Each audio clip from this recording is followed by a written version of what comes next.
Mga tol, itong Rain or Shine Elasto Painters matapos nga ma-eliminate ng tropang Giga ay pinaplano na kumuha at magdagdag ng big man.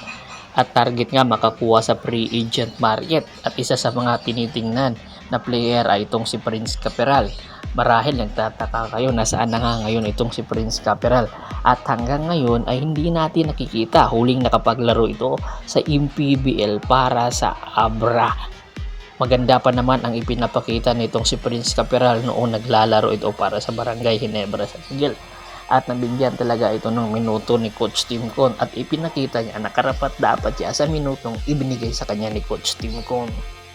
Kaya naman ngayon ay marami ang nagtaka nang hindi na nga ito pinapirma pa ng kontrata ng Northport Batang Pirma tapos nga ito maitrade ng Barangay Ginebra sa Northport kapalit si Jamie Malonzo.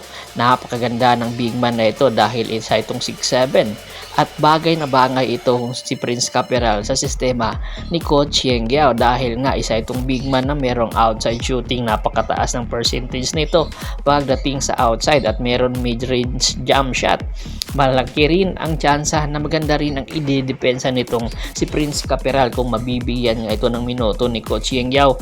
Malaking tulong ito sa rotation ng big man ni Coach Yeng Giao dahil nga itong isang big man ng Rain or Shine Elasto Painters ay hindi nila napapakinabangan at kung mabibigyan ng minuto ay hindi naman niya nagagawa ang kanyang minuto kaya tinitingnan na ang posibilidad itong si Prince Caperal na matagal din naglaro sa PBA at nakakuha ng kampyonato sa Barangay Ginebra San Miguel.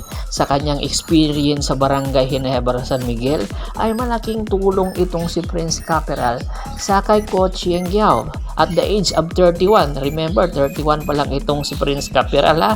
Malayo pa ang mararating nito at posible meron pa itong mga arsenal na idadagdag kung sakaling ang maikuha ito ni Coach Yeng Giao. Hopefully, anytime kung magkakasundo ang kampo ni Prince Caperal at ni Coach Yeng Giao ay tiyak mapapakinabangan talaga ito ni Coach Yeng Giao. Samantala, isang ulat nga dahil nga ang Rain or Shine Elasto Painters gustong magdagdag talaga ng big man. Gusto ngang i-trade ng Rain or Shine Elasto Painters itong si Ken Marcarino. Si Ken Marcarino ang wingman at big man ng Terra Firma Jeep. Bagamat limited minutes lang ibinibigay nito sa or nilalaro nito sa Terra Firma Jeep ay nagkaka-interest nga itong si Coach Yeng Giao. Alam naman kasi natin na defensive player itong si Ken Marcarino. Bonus na ang kanyang outside shooting.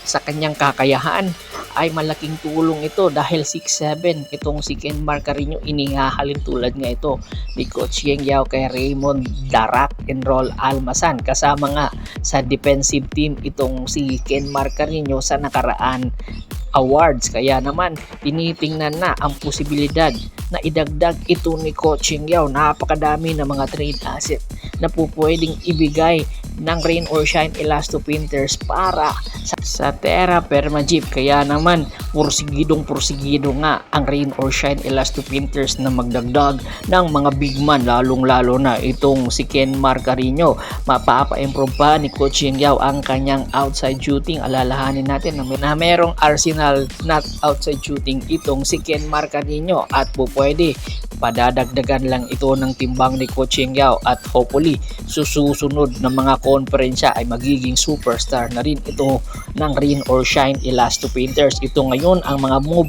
na gagawin ng Rain or Shine Elasto Painters. Kumbaga ang kanilang mga weaknesses ay dapat nilang dagdagan para maging strength at ito nga ang mga weaknesses ngayon ng Barangay rather ng Rain or Shine ang big man at ayon nga sa ulat dahil nga kukunin nga ito ng Rain or Shine Elasto Painters, malaki ang tsansa na ibibigay din nila ang big man na ito si Luis Villegas. Si Luis Villegas ay nakuha ng Rain or Shine Elasto Painters ng first round pero hindi nila napapaginabangan dahil nga nagkaroon ng injury. Hanggang ngayon ay hindi pa naibabalik ang dating forma nitong si Luis Villegas. Kaya malaking tulong itong si Luis Villegas sa Terra Firma Jeep kung sakaling ang matuloy ang kanyang pagtitrade papunta sa Terra Firma Jeep. At ayon nga sa report, nagkaka-interest ang San Miguel Bermin dito kay Luis Villegas. Alam natin na ang Terra Firma Jeep ay isa sa mga farm team ng San Miguel Vermen. Kumbaga dadaan lang ito sa Terra Firma Jeep at dederecho nga ito papunta ng San Miguel Vermen. Kaya naman ni-utilize daw ngayon ng San Miguel Vermen ang kanilang big man na posibleng magdagdag sa kanilang lalim para sa pagpapabata ng kanilang big man rotation. Ano sa tingin nyo?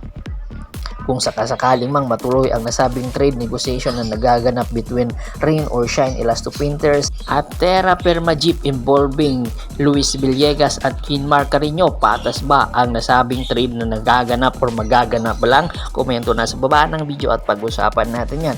Once again, this is Percival Monteron at your service. Don't forget to subscribe my sports channel at pakiclick ng notification bell button para nga maging updated kayo palagi sa kwentuhan. Pakibisita na rin po ng Facebook fanpage ko na bago na Boss Tor at Boss Idol para maging updated kayo palagi sa kwentuhan. Bago natin tapusin natin kwentuhan, shoutout muna tayo sa ating mga solid na followers na laging sumusuporta sa atin kay Kagawad Katsakinudo Kusin ng Hagonoy, Bulacan, Anthony Laki Alon at sa Laki Alon Family, Ronald Bersobidad, Jan David Gulapa, Scott Ranger, Ricky Lanza ng Ricky Rider TV ng Tansa Cavite.